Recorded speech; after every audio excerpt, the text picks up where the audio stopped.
Good evening, everyone. I'm Riley King, and welcome to my evening news report right here on the Riley King Network. Let's begin. Take a look at this photo here. Protests from across U.S. demanding end to police violence. Protesters have formed across America, with some violence flaring in pockets of largely peaceful demonstrations fueled by the killings of black people at the hands of police.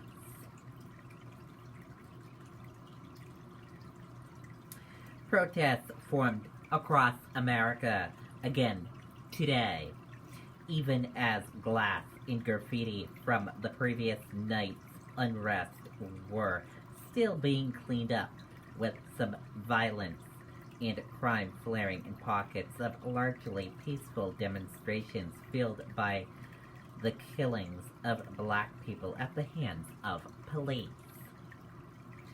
From Boston to San Francisco, protesters took the streets one more, and some signs of trouble emerged in cities that have closed streets and imposed curfews after days of turmoil.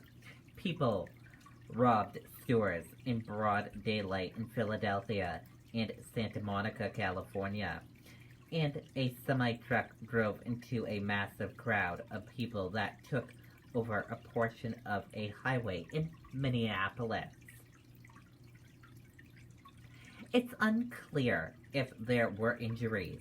Protesters crawled on the truck, and police came in force to clear the highway in the city, where the turbulence emerged after a death last week of George Floyd, a black man who pleaded that he couldn't breathe after a white Minneapolis police officer pressed a knee into his neck for several minutes. The protest quickly became national, spreading to dozens of cities, large and small. The officer who pressed his knee onto Floyd's neck has been arrested and charged with murder, but protesters are demanding charges against all four officers at the scene. All four were fired. In neighboring St. Paul, thousands gathered peacefully in front of the state capitol, pledging to keep up the protest. Minnesota's governor brought in thousands of National Guard soldiers to help quell violence that had damaged or destroyed hundreds of buildings in Minneapolis over the days of protest. The Amuse deployment appeared to have worked Saturday night, when there was comparatively little destruction. On Sunday, in a display of force, long lines of state patrolmen and National Guard soldiers were lined up in front of the Capitol, facing the demonstrators, with perhaps a dozen military-style armed vehicles behind them. Across America, demonstrators called again for an end to police violence. Many also joined police in pleading for a stop to violence, saying it weakened calls for justice and reform.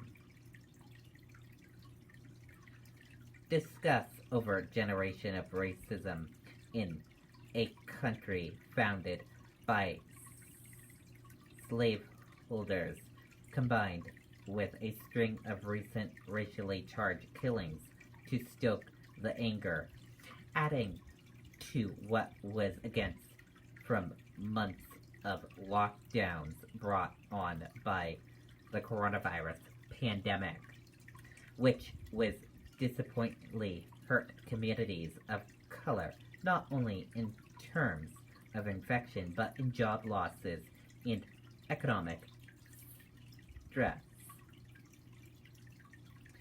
The droves of people congregating for demonstration threatened to trigger now new outbreaks, a fact overshadowed by the boiling tensions. The scale of protest, sweeping from coast to coast and unfolding on a single night, reveled the historic demonstration of the civil rights and Vietnam War errors. Curfews were imposed in major cities around the U.S., including Atlanta, Chicago, Denver, Los Angeles, San Francisco, and Seattle. About 5,000 National Guard soldiers and armed men were activated in 15 states and Washington, D.C. At the Minneapolis intersection where Floyd was killed, people gathered with brooms and flowers, saying it was important to protect what they called a secured space. The intersection was blocked with traffic cones while ringing of flowers was laid out. Among those descending on Minneapolis was Michael Brown Sr., the father of Michael Brown, whose killing by a police officer in Ferguson, Missouri, set off unrest in 2014. County Commissioner said the demonstrations and confrontations with police would continue until the other 3 officers who were at the scene when Floyd was pinned down are arrested and prosecuted. The officer who held his knee on Floyd's neck, Derek, was charged last week with murder. All 4 officers have been fired. In tweets Sunday, President Donald Trump blamed anarchists and the media for fueling the violence. Attorney General William Barr pointed a finger at far-left extremist groups. Police chiefs and politicians accused outsiders of coming in and causing the problems.